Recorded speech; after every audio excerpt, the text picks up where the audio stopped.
Tengo la misma objeción que cuando un juez dice que no está conforme. No es necesario. Está bien. Mismo hallazgo, mismo análisis. Gracias.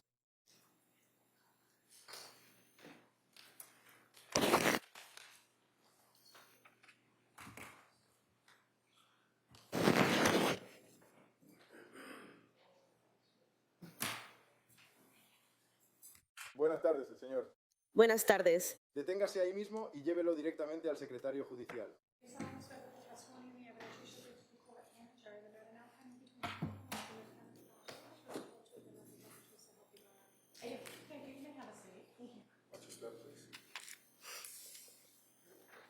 Buenas tardes. Buenas tardes.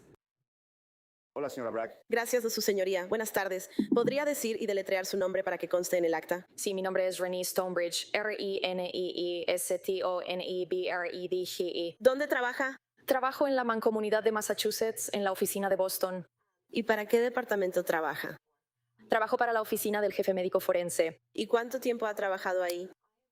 He trabajado ahí desde julio de 2017. ¿Y puede describir su formación académica? Sí, estudié 4 años en la Universidad SUNY en Stony Brook, Nueva York. Tenía una doble especialidad en lenguas y literatura alemanas y biología. Y después estudié 4 años en la Universidad Americana de Antigua, donde obtuve mi título de medicina. También me gradué con honores, magna cum laude. Después de eso, hice un programa de residencia combinado de 4 años en patología anatómica y clínica en el Hospital NYU Winthrop en Long Island, Nueva York. También fui residente en jefe durante mi último año ahí, o sea, en 2016 y 2017. Después de eso hice una subespecialidad de 1 año en patología forense en la oficina del jefe médico forense de Boston. Y después de eso hice un programa de subespecialidad de 2 años en neuropatología a través de la Universidad Brown en el Hospital de Rhode Island. Y estoy certificada por el Consejo en patología forense, patología anatómica, patología clínica y neuropatología. ¿Qué es la neuropatología? La neuropatología es el estudio del cerebro, la dura madre, los ojos, la médula espinal y los músculos. ¿Cuál es tu función en la oficina del médico forense jefe aquí en Massachusetts? Mi función ahí es ser la directora de patología cardíaca y neuropatología. También soy médica forense, pero mi enfoque principal son los cerebros y los corazones. Y entonces, ¿habrá ocasiones en las que un médico forense esté haciendo una autopsia y te envía a ti un cerebro, ojos o cosas por el estilo para que las examines? Sí. ¿Y por qué te envían esas cosas a ti en particular? Tenemos ciertos criterios que se siguen para que ocurra una consulta de neuropatología. Algunos de esos casos son los de niños menores de 2 años. Debo recibir el cerebro, normalmente la médula espinal, depende de las circunstancias, los ojos y también la dura madre. Además, si hay alguna sospecha de algún tipo de lesión homicida en la cabeza, trauma contundente, normalmente esos casos también suelen llegar a mí. A veces hay casos en los que simplemente se trata de algo inesperado. Una persona, uno de los médicos forenses está haciendo la autopsia, abren la cabeza y ven algo inesperado. Ven algo que puede ser difícil de diagnosticar para alguien que no está entrenado en neuropatología. O puede ser algo como un tumor que no se esperaba, o una enfermedad neurológica rara, una enfermedad neurodegenerativa que requiere una evaluación neuropatológica más profunda. ¿Y se le asignó a hacer algunos exámenes relacionados con Cora Clancy, Dawson Clancy y Callan Clancy? Sí. Y específicamente para Cora Clancy, ¿qué examinaste? Para Cora Clancy examiné los ojos. ¿Y cuáles fueron tus hallazgos cuando examinaste sus ojos? Los hallazgos cuando examiné los ojos fueron que había una hemorragia aguda en los músculos extraoculares y el tejido adiposo, así que cuando se sacan los ojos, esto sucede después de que el cerebro sale del cráneo. Y hay una porción delgada de hueso en la parte frontal inferior del cráneo donde ese hueso está roto, y entonces los ojos pueden ser examinados desde el interior de la cabeza. Obviamente también se examinan por fuera de la cabeza. Pero puedes observar el nervio óptico y puedes ver el tejido que rodea los ojos. Así que los ojos están dentro de la cabeza con algo de músculo y algo de tejido adiposo. Así que había hemorragia en estas partes de tejido adiposo y músculo que rodean el ojo en sí. Y también uno de los hallazgos fue que la vaina del nervio óptico del lado izquierdo tenía algunas hemorragias puntiformes. Así que los ojos están dentro de la cabeza y luego está el nervio óptico que se conecta a la parte posterior del ojo y va al cerebro, el cual envía estas señales para que las personas puedan ver. Y había algo de hemorragia en esta parte que rodea el nervio que conecta el ojo izquierdo. ¿Y puede determinar al ver estas hemorragias qué las causó? Las hemorragias en sí mismas son un hallazgo muy general. Sin embargo, dado el conjunto del caso, sabiendo lo que sé por los hallazgos de la autopsia, puedo decir que es compatible con un proceso asfíctico. ¿Y por qué es que cuando hay un proceso asfíctico eso significa estrangulamiento de algún tipo, correcto? Sí, puede serlo. ¿Por qué ocurren este tipo de hemorragias en el ojo? ¿Qué sucede cuando hay algún tipo de proceso asfíctico en una persona? Puede ser por muchas cosas diferentes, pero lo que pasa es que la sangre en la cabeza, si hay, digamos, algún tipo de compresión en el cuello o algo más que cause asfixia, hay muchas cosas, pero si hay algún tipo de compresión, la sangre básicamente se queda como atrapada en la zona de la cabeza y como la sangre no puede fluir de regreso por el cuerpo, lo que pasa es que hay pequeños vasos sanguíneos, están en los ojos, en la piel, en la boca, en toda la región de la cabeza. Básicamente se bloquean con esta sangre porque no puede moverse. Y estos pequeños vasos sanguíneos se rompen, lo que provoca estas pequeñas hemorragias. Y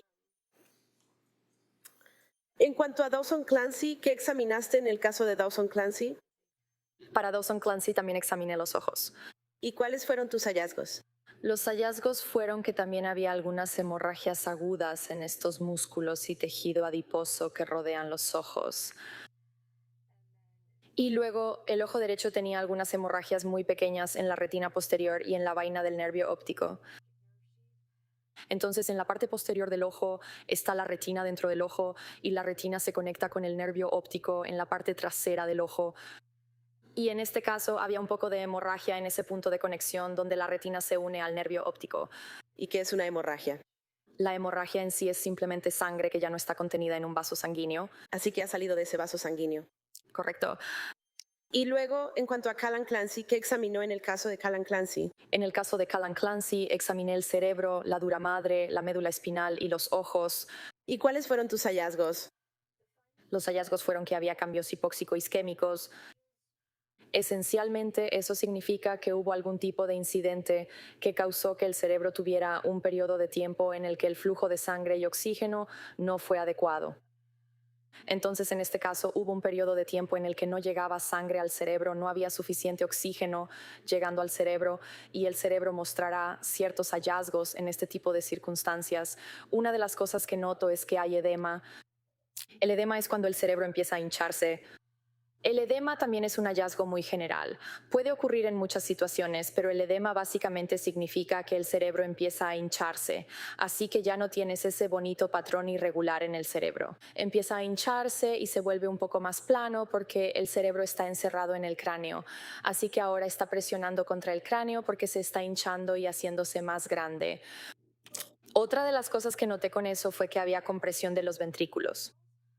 Así que los ventrículos son casi como un sistema de túneles dentro del cerebro que permiten que el líquido cefalorraquídeo fluya a través del cerebro y vaya hacia la médula espinal. Y cuando el cerebro empieza a hincharse, no solo se hincha hacia afuera, sino que también se hincha hacia adentro sobre sí mismo. Así que estos ventrículos que están ubicados en la parte interna del cerebro empiezan a aplastarse porque el cerebro se está hinchando. Otra cosa que noté fue que el cerebro estaba difusamente friable, lo que significa que es muy blando, así que una de las cosas que hago en todos mis casos de cerebro es que los pongo en formol. El formol permite que se fijen, lo que básicamente endurece el tejido y hace que el tejido sea más fácil de manipular. Un cerebro fresco que sale del cráneo es muy blando, es muy fácil dañarlo, es muy fácil atravesarlo con los dedos si no tienes cuidado. Así que una de las cosas que se hace es que estos cerebros se ponen en formol. Normalmente los dejo fijarse durante unas 2 semanas más o menos. Y a veces, sin importar el tiempo de fijación en el formol, a veces el cerebro aún no se endurece como debería. porque si recibo un cerebro que ya tiene cambios hipóxico-isquémicos, el formol solo va a penetrar el tejido hasta cierto punto porque el tejido esencialmente ya está muerto. Así que ese será el primer paso. El segundo, ¿qué son los cambios hipóxico-isquémicos? Los cambios hipóxico-isquémicos ocurren cuando hay falta de flujo sanguíneo y de oxígeno. Hipóxico se refiere a la parte del oxígeno e isquémico a la parte de la sangre. Entonces lo que viste en el cerebro de Callan era consistente con una falta de flujo sanguíneo y de oxígeno, ¿Correcto? lo que luego llevó a la muerte cerebral. Correcto, sí.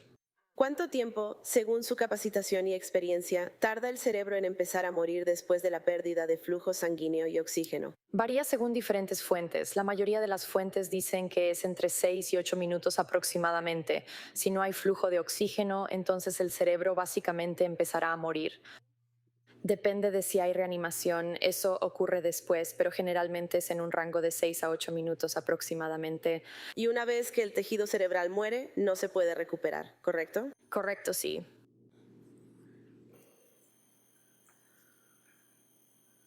No tengo más preguntas, gracias. De nada.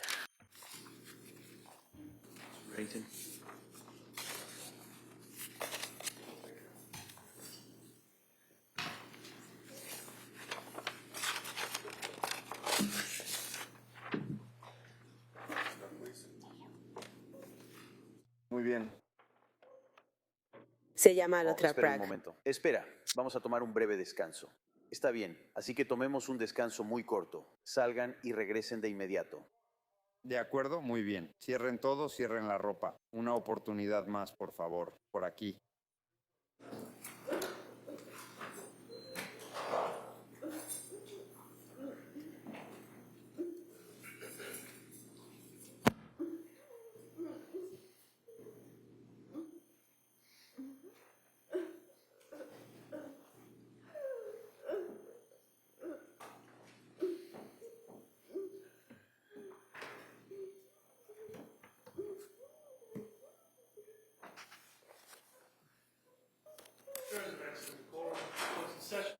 Muy bien, estaremos en un breve receso en la sala del tribunal. Todos despejen la sala del tribunal.